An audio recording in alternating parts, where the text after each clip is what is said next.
now that I'm at where I'm at, looking back, I have like no bad blood for anything. I was just going through some shit. I don't think I was like an alcoholic or something. I could never just have a drink. That was my fucking problem. Our business model was partying, you know what I mean? So it was very hard to make that switch. I've watched all the Sunday stuff pretty much since day one. I think I like even sent it to him and I was like, dude, what this guy's about to do here is about to be legendary. Why the fuck would you do that? You know what I mean? Like you have everything and it's like, I don't have anything.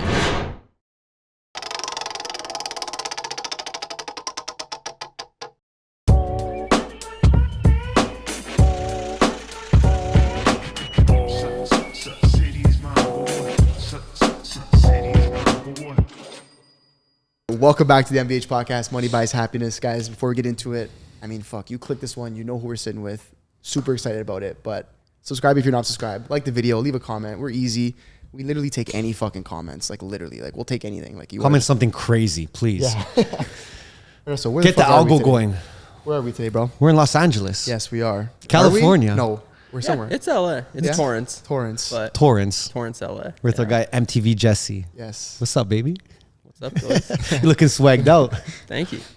Appreciate you having us here, man. Yeah. What do you think of the office? Unreal. This place is crazy. I mean, like I've watched all the stuff. Like I've watched all the Sunday stuff pretty much since day one. I think I like even sent it to him and I was like, dude, what this guy's about to do here is about to be legendary. Like, you know, I saw it from day. I think I sent you the first episode. Yep. We watched it together. And I was like, dude, this is huge. Like whatever the fuck he's doing here, I can't fully understand yet, but I know this is going to be big. So I think we had a large amount of respect when we saw it. Yeah. Because we're like, oh, he's starting something new from the ground up. Yeah. When you could have easily just like, you know, wrote off what you were previously doing. Yeah. And us having an agency back home, we were super inspired by that.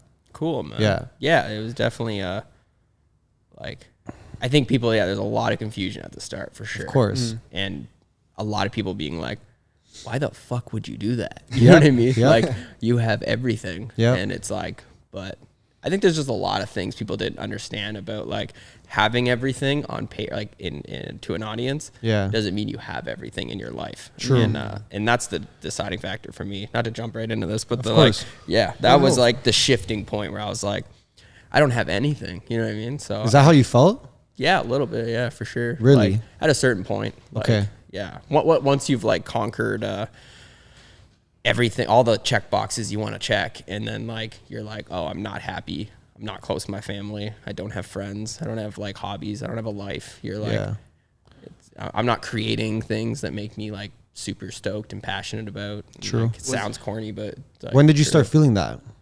Probably like around my last year, I'd say. Okay. It's hard to, I'm so bad with time, but year, maybe year and a half, probably of like before I ended up selling the company. It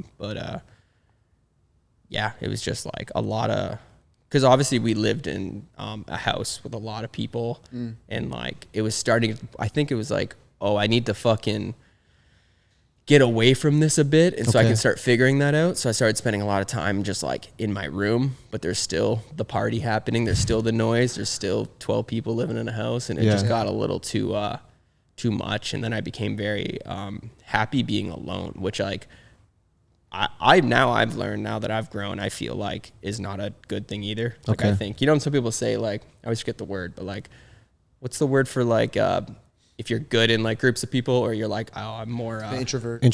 Yeah. Sorry. And, but I think that shouldn't just be a word people say like, oh, I'm just an introvert. It's like, that's like, you have some shit you got to like deal with if you're like an introvert. Cause you can become kind of happy being an introvert and it's just like, by yourself. And I think that leads to like a fucking dark hole. Like you can't get into that. So you kind of realized that you realized you wanted to be alone, then you were alone for a bit. And then you said, wait, that's not that good for me either. Yeah. Exactly. And do you think that you wanted to be alone because you were always just surrounded by people at all the time?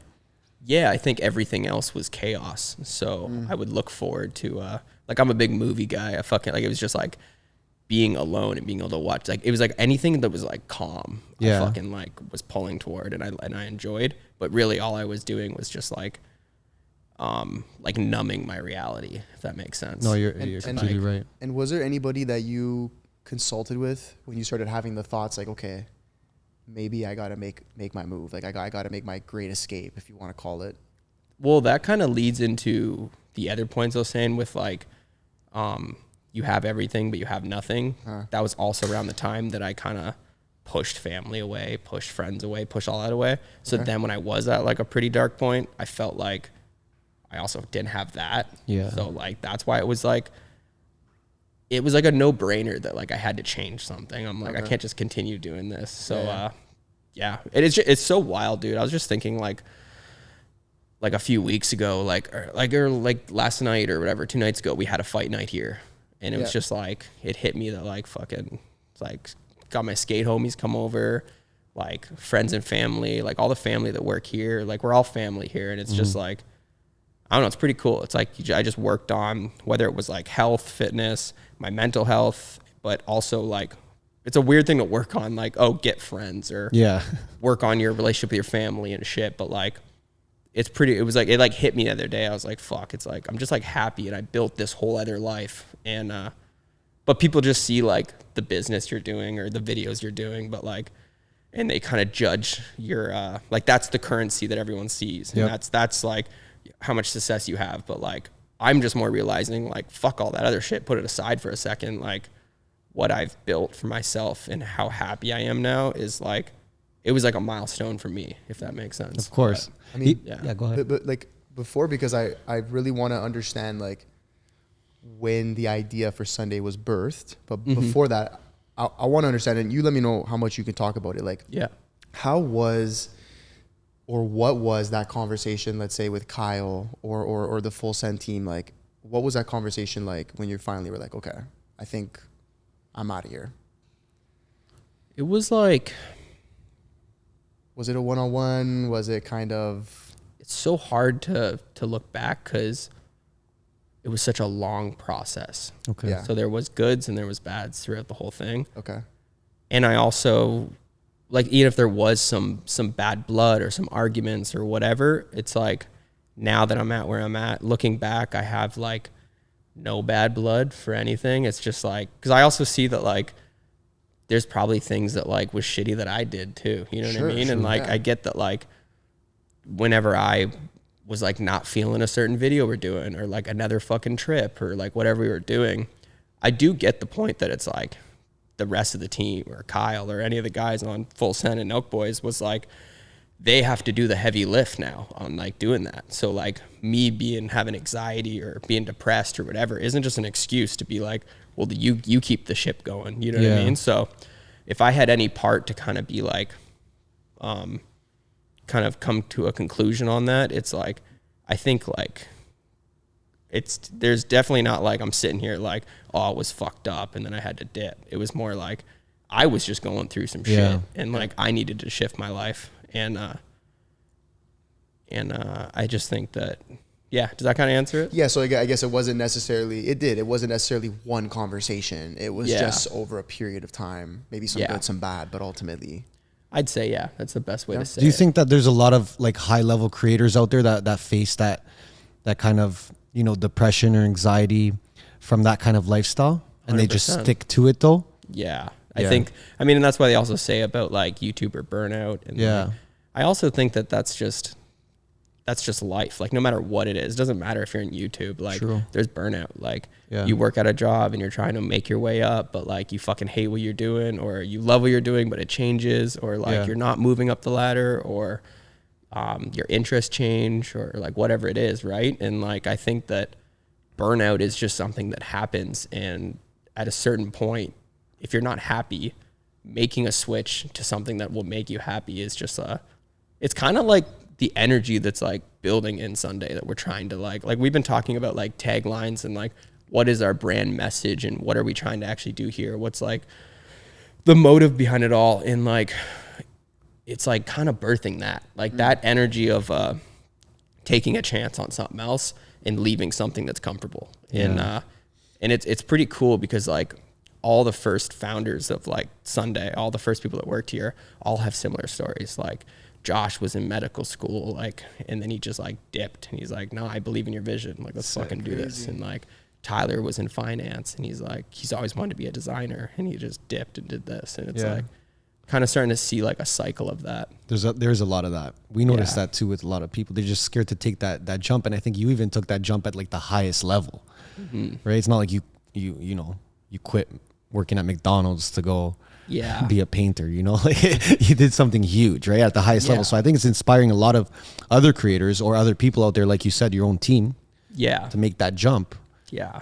And if that could be a message of a brand to like force people to like, not force, but push people to like take that jump. Of course. If they're not happy, like if they really believe in like what they want to do and not being afraid of it, like it's going to be fucking hard. You know what I mean? And it's like, just do it. Like, How about your mental health? Because I know you mentioned that. And I know you made a big change in your life when it came to your mental health. So maybe walk us through the process of discovering yourself mentally and learning about, things that you should do to put yourself in a better headspace. what I've learned, like what are like almost like things that help me do that. Of course. Like what was the first couple steps where you're like, okay, even with the health and fitness side too, because they kind of coincide, right? No, they do. So what were the first steps you took and said, you know what, this is what I need to do to get serious about my health? Was it no drinking first? Yeah, probably that's what started it. Okay. I think the biggest thing I learned from that was the idea of creating a streak. Like there's a, like, so say I don't drink for 60 days, and then the idea of having a drink on day 61 is like, not only is it you're battling like that day to have a drink or not, it like helps you push forward because you're like, oh, I'm gonna have to restart 60 days. True. And I kind of took that to fitness. I took it to the simplest things, like it's just structure. So like I made a rule that I have to run at least a mile every day. Nice. And it's like, I remember I hit 100 days and I was like, I remember I had a rolled ankle from skating. I was like, my legs were all beat up. It was like 11:30 at night. I got home from work and I still haven't got my mile. And I'm like, dude, I'm just going to bed. And I was like, just go limp and fucking do that mile. Cause do you really want to restart that? And then like, I've just been doing that with adding things to my life. Like it could be journaling. It could be like 200 push-ups a day. It could be call your parents, like whatever it is. Right. And like you build those streaks, and then those streaks kind of they make it easier to keep pushing it forward. Kind of gives you like a pressure where you can't stop. Yeah. It could be like uploading a video every Monday or something, right? True. It's like the same thing. And I don't know. That was definitely a big thing that I learned that's helped me with just accomplishing long-term goals. True. Because I think that's another thing I dealt with where I was very, the amount of times I've lost 30 pounds and fucking gained it back. Like, dude, I fucking like a dozen times in my life. This is the first time I've ever actually like changed my mindset on it. And like, it's the corny shit when they say it's a lifestyle, but it's like, it's fucking true. It's like, And how do you notice though, like, because now you're showing it a lot, like even on your personal socials, like how are you noticing your fans, your audience, like how are they interacting now with you being a completely different person? Because I don't want to say one day you're this party guy, the next day you're not. Obviously there was a transition period over a certain amount of time and you kind of stepped away, but now you come back hard. Sunday, health, I'm fucking running. I just did 10 miles, like Cold plunge. all this shit. So like, how have you noticed the reactions been? oh, they fucking hate me. No. It's definitely a funny transition. And it's funny because like mentally to you, I've heard other people that like drank, and like comedians will say this a lot. They're like, oh, I know I have to get off of Coke or drinking or whatever it is, right? And they're like I think I saw Theo Vaughn say this. He's like, I was scared of like not being funny, people not liking me, not making connections because I'm not going to like the after party. And that was all the same fears I had too. I was like, I'm not going to be able to perform, not going to be able to still operate this business if I don't drink. I mean, especially because at the time my business was like, our business model was partying, you know what I mean? Yeah. So it was like, I was like, it was very hard to make that switch. But as we transitioned into Sunday, I think that there's obviously a lot of people just know me from Full Send and Nelk Boys, obviously.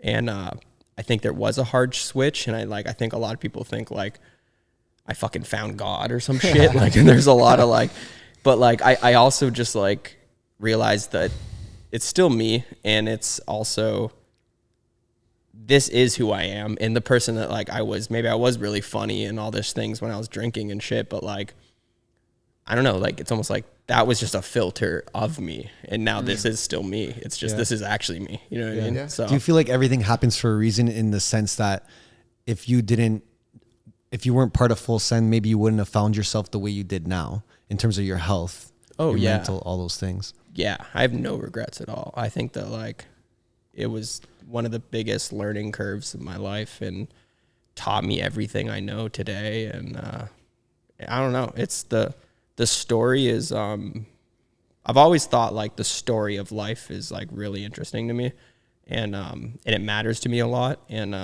I think the story is fucking on track. Like it makes sense in my mind. And what did you notice about those fears that you initially had, even the Theo Von, what he said? Did that come to life, or was that just like worries that didn't happen, like networking or going to these parties to meet more people? Did you find that actually happened? You started meeting less people or networking, or people found you less funny? I think I realized that, yeah, you're making that all in your head. You realize that all the people you thought you were connecting with were the same fucking people you're drinking with every night, and you weren't actually doing anything with those connections. Yeah. And I think that certain people leave your life and new people come into your life because now you're this new person. And it just creates a new world, if that makes sense. No, like you have like new perspectives, you have new hobbies, you have new conversations, and it's just, and I relate to everything that's in my life now, if that makes sense. Yep. Like you only have people around who are actually interested in the like living the way you live. Yeah. Exactly. You attract people that way, especially when you're doing it, you're putting it out there that you're a certain way now. I think that you attract more people like that. Speaking to the story though, saying how like life is a story and there's, you know, chapters and all these things, like this is totally random, but do you think you'll have a documentary one day? Just because I feel like, especially with what you're doing now, literally filming your day to day at this point, like, and obviously all the past content, the Nelk Full Send stuff, like, is that ever a thought? Just totally. Yeah, I think it's hard for it not to be a thought. For sure. I think it's I don't want to think of myself too highly where it's like I need to document, like make a documentary of this whole story, but it would be crazy if like what I thought was a climax of my life was actually just a pivoting point to like another climax. And I really do believe like what we have going on here and spending a year testing and figuring out like what that is, and then a prior year before that figuring out an idea before we just jumped into something, kind of like we talked before. It was like I did know that I could just slap a name on anything and make some product and sell all of a sudden, out, kind of like sell out quick. I'm a clothing designer. Luke, say the word cut and sew 9 times and people buy it. It's like I know that was a thing, and it's like I didn't get like you got to think like if I'm a humble person and my family's good, I'm good. Why the fuck do I need to go do that? You know what I mean? It makes no sense to me. True. And I remember when it clicked with this brand, and I just love the idea, and I love how everything that we're doing is like it's made to like start small, be super complicated, and then slowly unfold and build. Yes. Like, which we could break into, but like basically like with the catalog and like the agency and they all kind of mesh together. I want to get into that. Let's do it. I want to talk about the birth of Sunday. Yeah. Is it over a period of time? What's the thought? Because it's crazy, right? Like you said, you guys are still almost learning what this brand is as you're doing it, right? Is it an agency, product lines, like all these different kind of pillars and arms to this business? So what was the initial thought, you know, when it came to Sunday, and then, you know, is that still initial, like, let's say business plan still embedded in what you're doing today? It definitely is. Okay. It's still embedded, and it's constantly warping and changing as we grow. And I think that that's the difference of what we're doing. And I think that's the why, especially say on YouTube with how we're transparent and we show the business. We showed it from the start, and it's like there's been confusion because people are so used to influencers and YouTube and all this shit, right? They're just showing the wins and look at our life. And I'm just like, well, let's just show them like the reality of this. And a lot of people did respond like with like, what the fuck is this? How does this company make money? How does this? It's like, you're right. Like, I'm not going to sit here like I'm fucking Bill Nye the Science Guy. Like I have all the answers. Like I don't. Like I'm figuring it the fuck out. We're all figuring it out. And I don't know. I just think that like showing that is going to be kind of like it's almost like the Sunday show is a documentary in a way. Yes. Yeah, exactly. Because then in 5 years, if we're on our like 6th location for headquarters and we're doing a Nike deal and it's this or we're on our 3rd film that we're putting out or like whatever it is, it's like people can actually go back to when we were trying to figure it out, and they can even see like what parts were figured out from the start that never changed, and what parts that they thought the direction was changed. And like they can relate to that because they're also, because I also see it as like a lot of my audience is probably growing up and fucking figuring out life, trying to buy their first home, trying to figure out like why they're not happy, why they are happy. Like they're trying to figure out the shit too. Yeah. And I just think the last thing I want to do is just advertise how fucking dope I am, how dope my life is, and look at all these wins. It's like, no, man, I'm right there with you. I'm struggling. I'm trying to figure this out. Very humble of you. Yeah, I think so. And just jumping on that quickly, like I think me and Anthony always say this, if you document everything over a few years, the amount of respect people have from you from watching the come up, even the losses, that's a core community that you're building. Yeah. Right? Those are people that they feel like they know you because they didn't just see the dope shit. They didn't just see you sell your company. They're watching you lose and they're saying, fuck, I'm losing too. So it's okay. Yeah. It's going to be all right. There's wins and losses. That's life. So I have a lot of respect for you doing that. But and to speak to that, like I want to know, okay, day one Sunday, what was it? Like what were the pillars of the business at that point? You got the fucking space ready, you got your boys, like, okay, what's the business plan at that point? I would say the whole idea birthed. I remember I was in Big Bear. I was with Aria, Nafis, Tyler, a couple of the guys, got some shrooms going or what? No shrooms. Okay. Smoking some weed. Nice. We were in this it was like this weird Airbnb cabin that had this basement, and we were in this basement. We pulled out. I remember I brought, like, you guys see in the back, I got like hundreds of samples of clothing, and we got all this clothing, and I'm like, I've always had the name Bloody Sunday, which I've been sitting on, and I'm just like, I just always thought the name was sick, and we're kind of like just picking like our pieces, like what is our hoodies, what are our jackets, which ones we all like, we're doing that. And I remember we like thought of this idea of like, cause like Sunday was all, sorry, I'm kind of got to backspace this. So Sunday was an idea and Bloody Sunday was an idea. Okay. And we were like trying to trademark Sunday a day of the week that turned out being impossible. You can't trademark Sunday. Yeah, I figured. And then we're kind of like on this like, fuck, we'll I think Bloody Sunday is the wave then. We'll like run that. We had the trademarks. But then I had this idea. And I remember in the room, everyone was like, dude, that's not going to work. And I'm like, well, where if we just like made the brand a color instead? Okay. So when people see the color, they're like, oh, that's Sunday. They know it's Sunday, but it doesn't have Sunday on it. So there's no trademark issues, which kind of births, the fucking trademark thing. But like, and I remember it was like, everyone hated on it. They're like, dude, that's not going to work. Like you can't sell black. You can't sell red. You can't sell green. You got to only sell this Pantone. Okay. And then that kind of birthed the idea of like, well, where if they're separate companies, and it's like Sunday is just the catalog that creates all the SKUs, because we want to really make sure people know that nothing is printable. Everything is like has 10 revisions on it. We're going to perfect the t-shirt all the way to the leather jacket. You know what I mean? And then it's also a way that when we're adding it to the collection, it feels special. It's not just like in the background, we're going to go cut and sew and make this perfect hoodie, and then we're going to drop it and have it in collections and design on it. It's like, no, it's part of the collection. It's part of the catalog because it drops in the green. Yes. And then it never drops again. Okay. And now it's building a catalog, which kind of started birthing the idea of like, a venture studio or an agency or a blanks program of like, well, where if other companies would want to use these blanks? And then that's kind of what plays on the word of like Sunday and then Bloody Sunday. It's like, it's blooding it up. It's like, it can be designed on, it can do whatever it wants. That's the streetwear brand. Sick. And, sorry, it's a lot of information. I'm trying to like gather through it. No, it makes sense. It started pretty much like, but ultimately for anyone like listening or watching, like it started with the clothing first. Like that was always the kind of like basis. Yeah, exactly. And your own clothing. Yeah. Okay. Yeah. And then the Pantone kind of was your way of saying fuck a trademark, because you couldn't just trademark Sunday, which you guys are even crazy for thinking that. That's absolutely insane. But I love it. Hey, I love it. You got to be fucking crazy.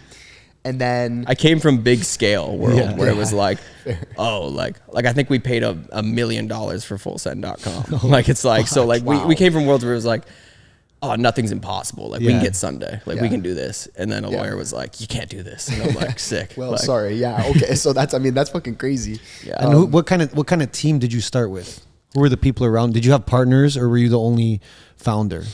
It was kind of, I had Josh and I had Tyler, and everyone else was kind of just designer friends and fucking just like homies. Okay. And which is, I think, like why it works so well too, is because it was just, it wasn't forced. It wasn't like I left and went and spent $100,000 and got hired the best of the best and was like, create me a brand or create me an agency. It was like, it reminded me of like when you're 15 and you're all just fucking around. It's all your friends and you're like coming up with a cool idea. Yeah. And it's like, that's what it was for like a year. Okay. It's just fucking around and coming up with ideas.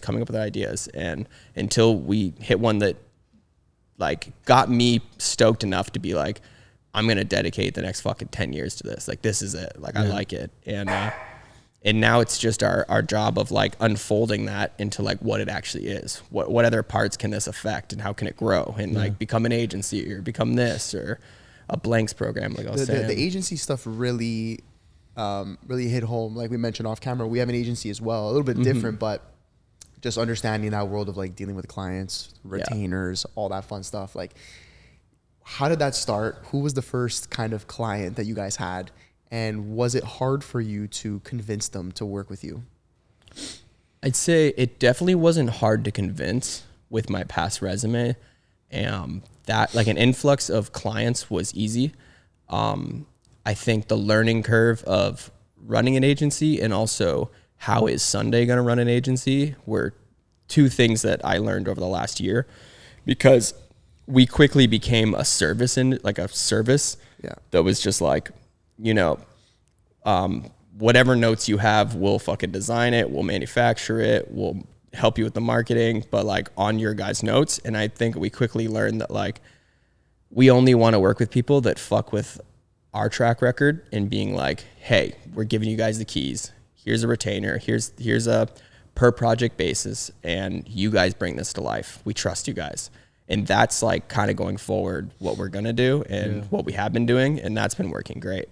Cause, like, I mean, our very first deal, which I've said on another pod, was Brazzers. It was like come on. That's amazing. And it was just like a 12 like t-shirt design thing we did. And we killed it. We made like dope ones. We had like, you know, the fucking classic, casting couch. Yeah. I remember we just did like a photo of a casting couch, just like no one on it, just a casting couch, because it was like a if you know kind of tee.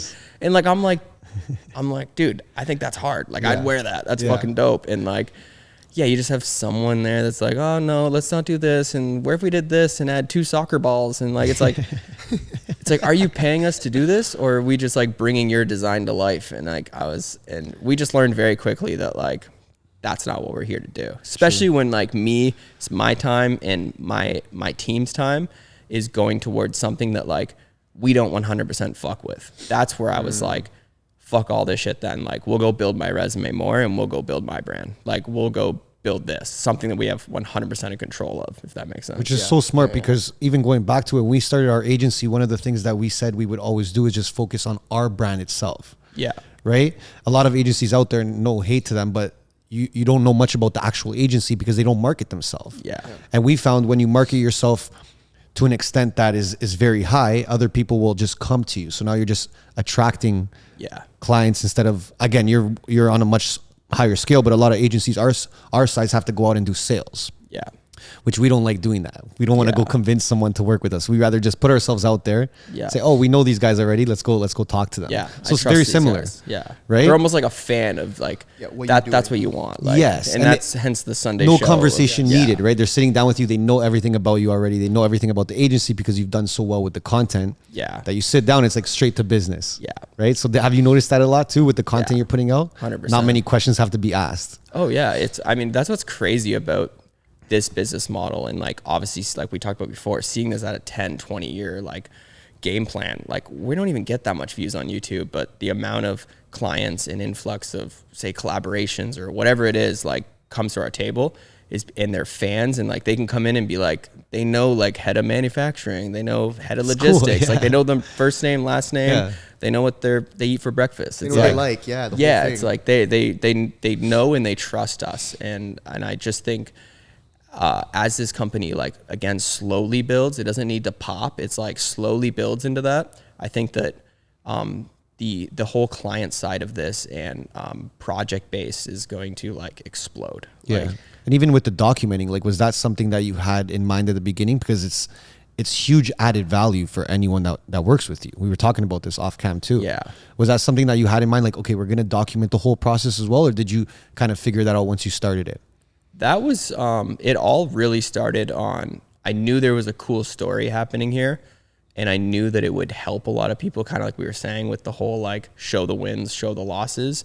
And to be honest, it was just continuing the story. I think like the worst thing you can do is go ghost and then come out with this project or come out with this thing, and everyone, they're not connected to it. They're like, I don't know what this is. I don't know how to feel. I don't know the vibe of this. Like, why should I buy this? Why should I support this? Why should I follow this? And I was just like, well, let's just fucking show everyone us figuring it out. And I think that's where like, there's, like I said, there's just been us even learning on YouTube and all that stuff of like the open-minded people that can relate to that, fuck with it hard.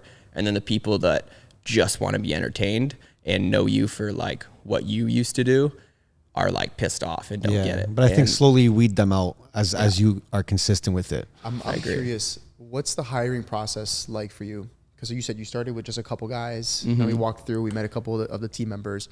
How do you hire? How do you choose who to hire? We do that very slowly. We make it a big deal if we're bringing someone in. Okay. Because you could go to any employee here and they know every aspect of every project and like where it's at. Like everyone is we do team meetings. It's like, it's not like someone is just editing and they're an editor. Okay. It's like, no, they're editing that because they know this drop's coming to this, but they've talked to Tyler and knows that we're having a hold up on that SKU we're working on. So we're going to have to push that promo. Like everyone is like, knows what's going on. And I think that's going to be my next learning curve, say in a year, is like how to properly scale that while keeping everyone in the loop, at least the head of every department in the loop. And being able to control the creative of everything, or trust the right people with the creative vision of certain things. True. Which is like something like we've just learned with production and the YouTube channel, which I've kind of publicly been saying that like I've been putting like 5% of my energy into it because like I really just wanted to make sure that the catalog and the pieces we are creating are actually, you know, to my standards, like fucking dope. Like I want them to be really good.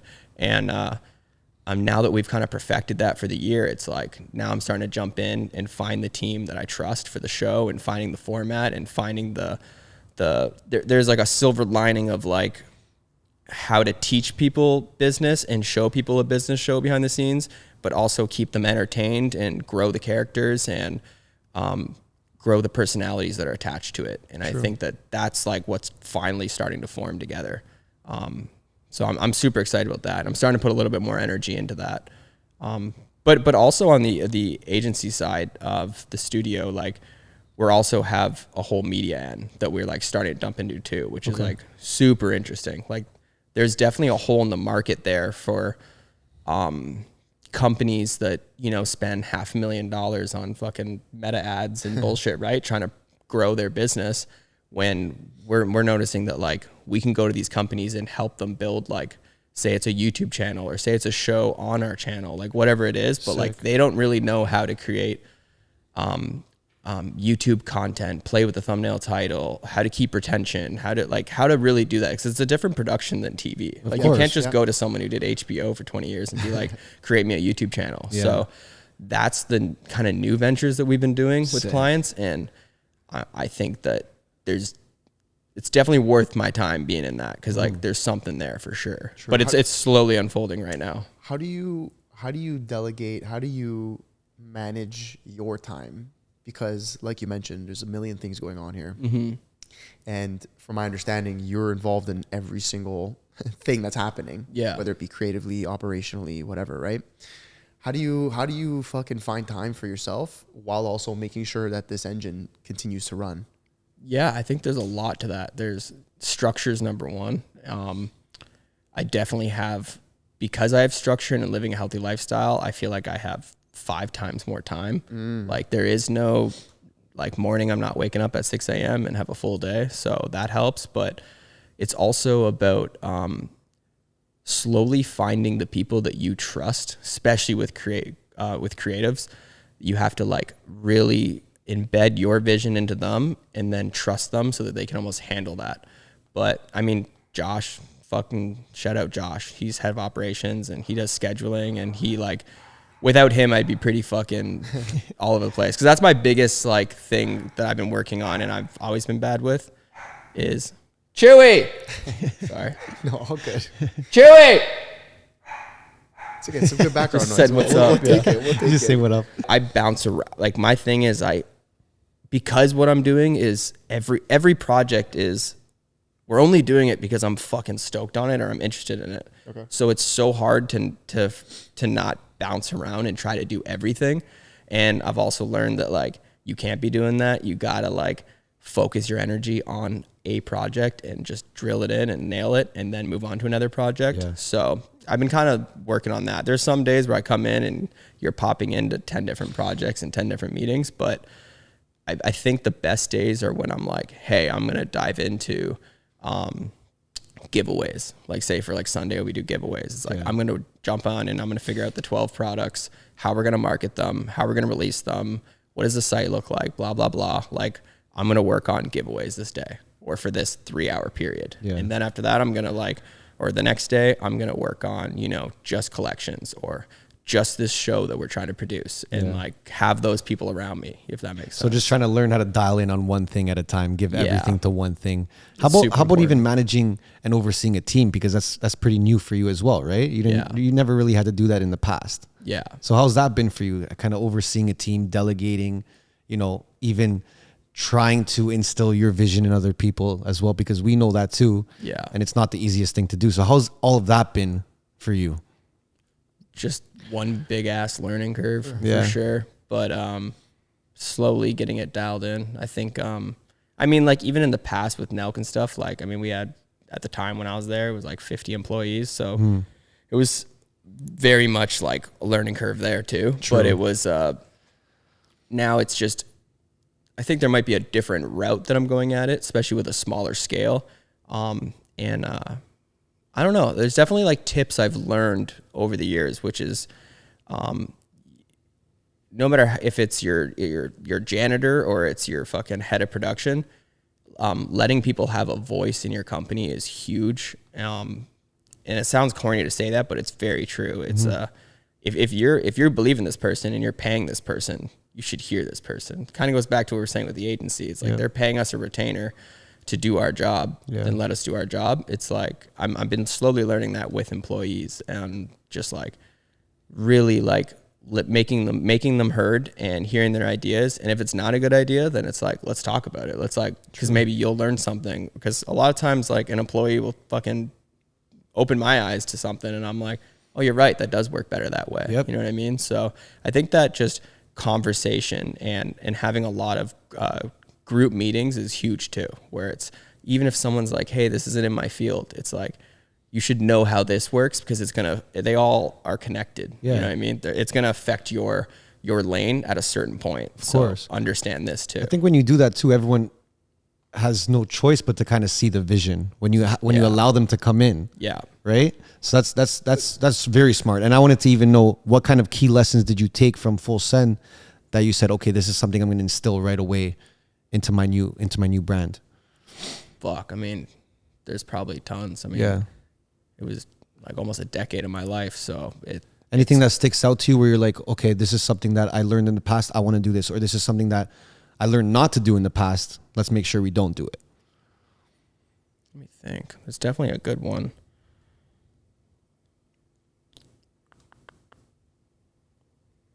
For me, I feel like just the marketing aspect.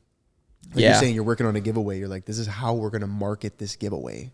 Yeah, that's a good point. You know what I'd I say mean? that's a Like- great one. Because also if, you know, I had my strong suits and say Kyle had his strong suits. I've always said this, but Kyle is like a marketing genius. The guy like gets that. He gets how the internet works. He gets how hype works.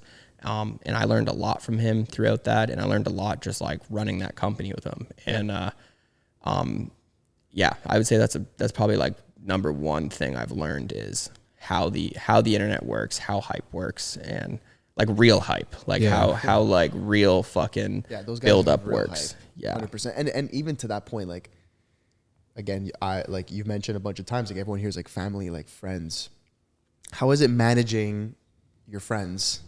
Because I feel like that can be really tough. We've sort of had some of those in the past where it becomes weird. Not I don't want to say when you have to reprimand them, but like, you know, like if they fuck up or whatever. How has that been for you?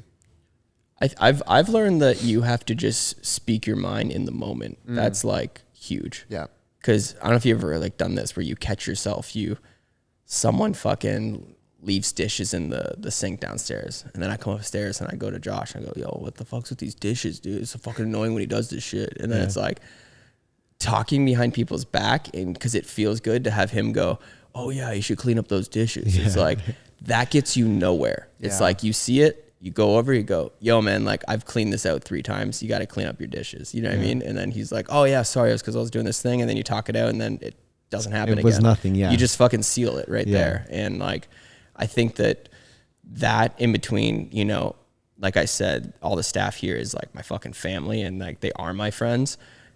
That's how you balance that is you just like, no matter what it is, if it's bad or good, or it's going to start an argument, you just bring it up. It'd be straight up. Yeah. Because if you boil it up, then like you just, I mean, it goes with anything. Just drags in life, on. Yeah. You know what I mean? Yeah. But 100%. I wanted to ask about, even because you mentioned a lot about just being real, showing your losses and stuff like that.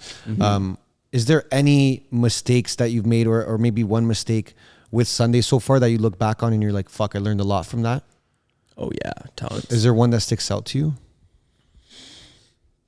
Probably the kind of what we were saying before with the agency model is having like my time and everyone else's time on a project that we don't 100% fuck with. I know I'm kind of repeating myself on that, but like that's the biggest thing I learned was like, there's no reason for me to work on something I don't fuck with at all. And if there's not a client in the world that I can find that with, then we're a venture studio and I'm going to create that. We're just going to create in-house projects that we all fuck with. Yeah. And I think having that mentality going forward has just birthed great ideas in our own like in-house, but has also just like made us pick the right clients and work with the right clients going forward. True. If that makes sense. Do you know to this day how much money you've invested in this company, like to get it to where it is?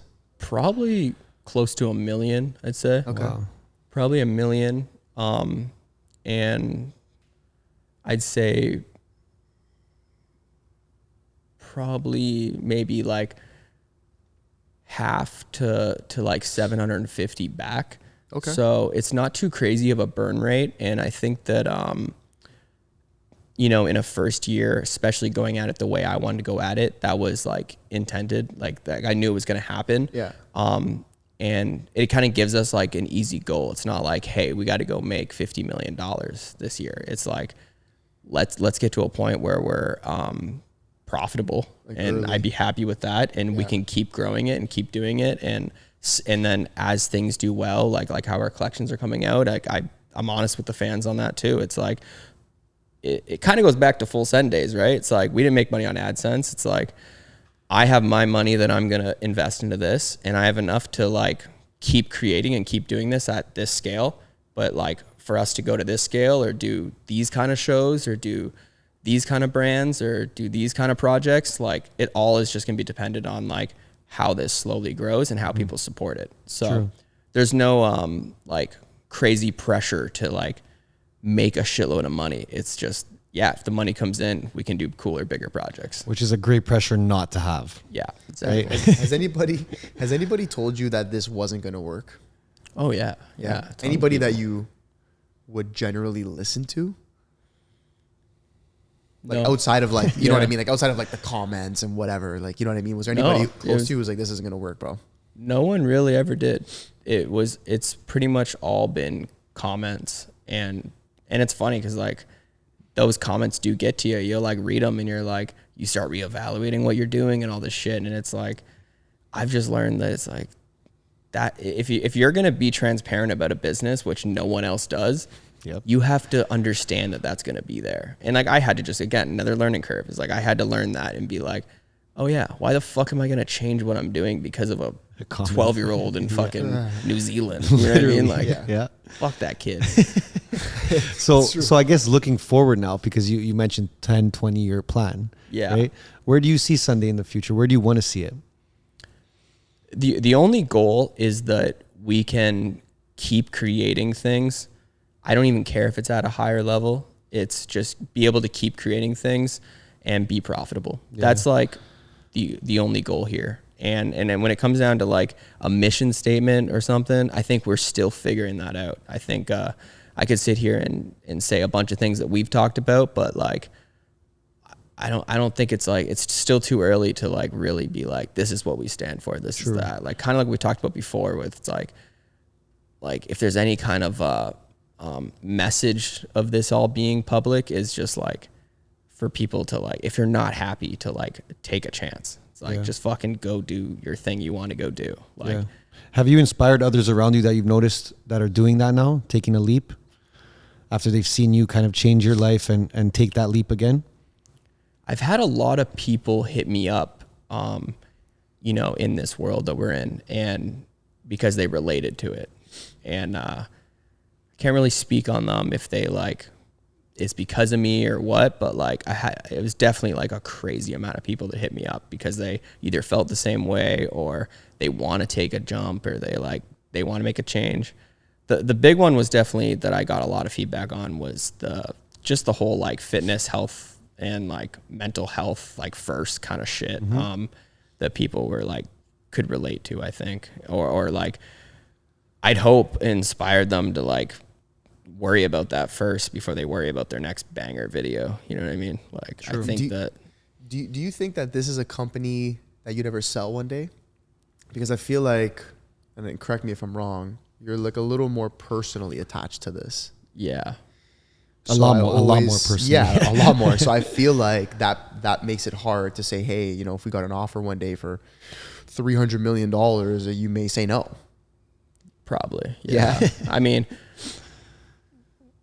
I wouldn't really have a reason. I think the only thing I would ever do is like, if it was the right partner, it definitely would never be an investor, but the right partner that came in with funds and we were valued at a certain amount to come on board and we could use that money to launch something big that we wanted to Scale do. it to another level. Yeah, then I would take it to another level and still be attached to it and still run the business. But I don't know. I mean, never say never, but fucking, it's definitely not it's not even something I'm thinking about at all. Yeah. And did you think for yourself, Full Send and Nelk was a company that you like? I know it's probably hard to say now, but during the build up, did you think that you'd ever leave that?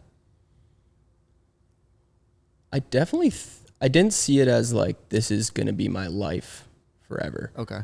But I think at the start, it definitely wasn't, we didn't even know that we had like, you know, fire in a bottle. Like we didn't know that it was like going to get this big, especially with Full Send. And I think it was just, we had different interests and it was like, yeah, it got to a certain point where it was making enough money where I was like, yeah, this might be something that I have to exit for sure. Yeah. Okay. So it was always kind of a thought that it could happen. It wasn't like forever. Because I feel like what you're doing here, you'll fucking pull up at the same office at fucking like 55, still running the same, you know what I mean? The same vlogs. Still doing a pod. Well, there's probably not a lot of people in my shoes that would be like, that's why when people say like YouTube burnout, it's like, I wasn't burnt out. I wasn't like tired of working. Like I work fucking 5 times more than I've ever worked now. And it's like, I don't know if there's a lot of people that would have made that kind of money and then been like, I'm going to go to an office from 7 a.m. till 11 at night and start 6 days a week. And it's like, I think that's proof enough how much I'm fucking passionate about this. Well, that's what I wanted to ask you. I think people see you and they say, okay, this guy's got all the money he needs. Yeah. He has all the clout he needs. He's got numbers online. He's got this. So I want to know where Jesse gets his fulfillment from. How do you get fulfilled? Oh, it's all from this. It's all from this. I mean, that's an issue too. You can't get all your happiness from your work, but Yeah. no, I think that if I have like a purpose, it's literally just to create. Like, I just want to keep, and I say it very broad like that because I don't want it to be like, oh, I just want to make clothes. I just want to make a YouTube show. I just want to, direct a movie. It's like, I want to do whatever the fuck I want to do and I'm excited about. And it's just about channeling that into a business model. Of course. Because if you just fucking, today I'm writing a fucking movie and then tomorrow I'm writing a book and then I'm going to create a tennis company. And then it's like there was definitely a period where I was a little like, maybe it was that I was like, I felt so free again of like, I can create anything, that I had to go through that period of my life of just like machine gun, like fucking ideas. Cause like, dude, I'm a guy that I think of an idea and it goes right into my notes. Okay. And I have thousands of notes. Yeah. And yeah, it's just, I started going through the notes and I was like, oh fuck, like let's try this. Oh, what's this? And then you start whiteboarding it out and you build on the idea and then you're like, let's press play on this. Let's fucking go find a fucking producer. Let's do that. And it's like, I've learned that you can work on any project whenever you're excited about them or you have an idea, but it doesn't mean you have to go green light every idea at that moment. That's where like the business model should come into like play, and you should talk to the team and be like, hey, is this the right time to do this? No? Cool. Let's shelf this. Let's focus on this. Yeah. Oh, but like that night I'm still excited about that idea. You can still work on that idea. True. You know what I mean? For you, because I feel like you're a very humble guy based on like your resume and what you've built. Was there any brands, let's even say from the agency side, that you worked with that you were kind of almost like, holy shit, I can't believe like they want to like hear what I have to say. They want to like pay me to come up with ideas for their brand. Oh yeah. All of it is a trip. Yeah. Like for sure. with all the shit we did in Nelk to like all the shit I'm doing now, I'm still just like blown away all the time. Like I was like, when I turned 30, I like text Steve Barra. I don't know if you guys know the Barracks, but like, it's like, dude, I was a kid like skating in fucking Shelburne, Ontario. And I would go to my friend TJ's house and we would like go on barracks.com and watch, like banging clips and shit like that to just get stoked to go skate. And it's like, I just like called Steve Barra and was like, yo, can I come skate the park? He's like, park's yours. And I'm just like, oh, I just like bring my homies and I can go skate the skate park. Like, I don't know. It's just like little things like that, right? Like I could overlook that and be like, nah, man, I'm fucking MTV Jesse. I have a million followers. Blah, blah, blah. It's like, no, it's fucking gnarly that I get to go do that. You know what I mean? Very present in the moment. Yeah. Yeah. Or that I can like make a joke about doing a Brazzers fucking crazy like design, Unreal, like getting paid to do Brazzers. Like it's like, I always look back to like, cause like I was always that kid, man. Like when I was 15 and selling shit out of my locker and trying to create a brand and trying to figure it out. It's like, I've been in this world for so long that like, it's still, all the aspects of it still blow me away no matter what. Like it wasn't like I fell into this and then it became a job and it's how I made money. It's like, no, since I was a little kid, I've just been creating things in this space and was excited about it. And I see all these things as opportunities. And then no matter what, even if I am 30 years old right now and can do a lot of big scale things, they're still, I can see how they are big scale things, if that makes sense. True. Like, And how does your family feel about all this? Like just where you are today, the changes you've made, you were on, like, everything from being arrested for pranks and maybe you're not coming back into the States and just everything, ups, downs, no money, lots of money, sell the company. Like, I'm curious, what does your family feel about it like today at this point? I think they're pretty proud. Would you say that they could see that in you? Or you think they're like, holy fuck, this kid came out of left field, dude? Like, Yeah, I think so. I think especially my mom. My mom was always the one that would be like the chase your dreams, like all that shit. My dad was a little more old school, like go work at Dofasco and fucking get a nice paycheck. Yeah. But he turned around and like he gets everything. Yeah. But no, man, I think I think my mom knew from like the start. She was just like, she didn't know what it was, but she just knew like, yeah, it was gonna be like, you're gonna do something. So because she said that to me a few times, and I feel like it's always the moms. I feel like we're both also. They're in that more same understandable, position. Like yeah. the moms for some reason are like, they see it in you. There's mama's like, boys. Yeah, they're just like, bro, like this kid's got something special. Like I don't know what the fuck he's doing right now, but like he's gonna figure it out. Like he's gonna make it work. Yeah, like my mom, that's a good way to put it. Because now when I got older, like I could look back and be like, oh, like my dad didn't fucking get it or he didn't support me. And it's like, at the end of the day, your dad was just looking out for you. He doesn't understand it. So he's just like, dude, like get this thing that's fucking safe. You know what I mean? Yeah. And then, but like, that's where a mom was like different, at least for me and maybe for you, but it was like, same for me. Yeah. My mom was just like, no, like, yeah, that does make sense. Like, go chase that. Like, you know what I mean? You'll figure it out. You recently turned 30. Yeah. Same, bro. Really? Same. 30's a weird one. It's weird, right? I felt weird when I turned 30. Well, every birthday coming up now is fucking shitty. It's 31. So bad. I don't want to tell people I'm 31, 32. That's so crazy, random. Eh? Dude, I got 31. So turning 30 now, and now looking back, let's say even on the last 10 years, because man, what a 10-year stint you've had in the last 10, right? Yeah. If you were to talk to 20-year-old Jesse, what would you tell him? What kind of advice would you give him? I'd say start running a mile every day. That would help you. I would say don't put that chew in your lip. You're going to regret that. I'd say fucking it's okay to have some drinks, but don't like I was at a point where my only thing with drinking, let me bring this up. This is side your comment. Do it. But like I was never like, I don't think I was like an alcoholic or something. Okay. My problem with drinking is I'm like I'm a people pleaser. I like making people laugh. I like making people have a good time. And I'm like, if I could never just have a drink, that was my fucking problem. Same with me. I was a blackout guy. And like, when I would go to a party and I had to fucking be the life, I had to like, I would never say no to a shot. Someone would be like, you can't finish a whole glass of whiskey. And I'd be like, watch me. And I could fucking, I just like had to do it. Like, I don't know why. I just fucking, it was like seeing someone be like, oh fuck, he did that would be like, get me stoked. And, dude, we're all cut from the same cloth because we have one speed. Yeah. One speed, baby. Oh, dude, we can't go to dinner and have one cocktail and then go home. Yeah. We took a crazy break like from 2020, like when the pandemic hit for like 3 years. Like we didn't drink at all. Yeah. And life got way better. But also to your point is the same thing. Like I can't like just have a nice glass of wine at dinner or a beer. I'm either getting fucking sauced or I'm not drinking at all. I'm drinking water. Like, you know what I mean? So I think a lot of people go through that. Yeah.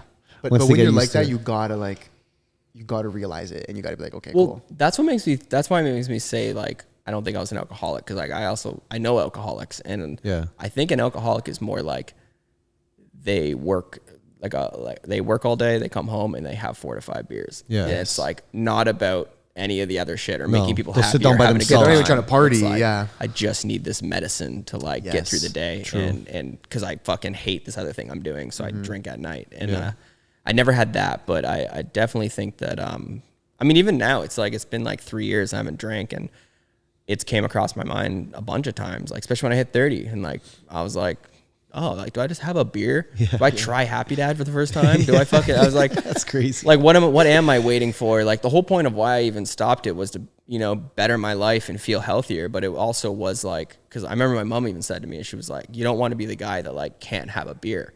And that was like a big thing that hit my eyes. And that's why I wanted to do it. But I have been wondering lately of just like, well, kind of going back to what you said, it's like maybe playing around with the idea of like being able to be the guy that like goes out for dinner and has a glass of wine or like has a beer. You might have to test it out, bro. Yeah. You have to just test it out. Next thing Should we get a beer? 6 a.m. Yeah.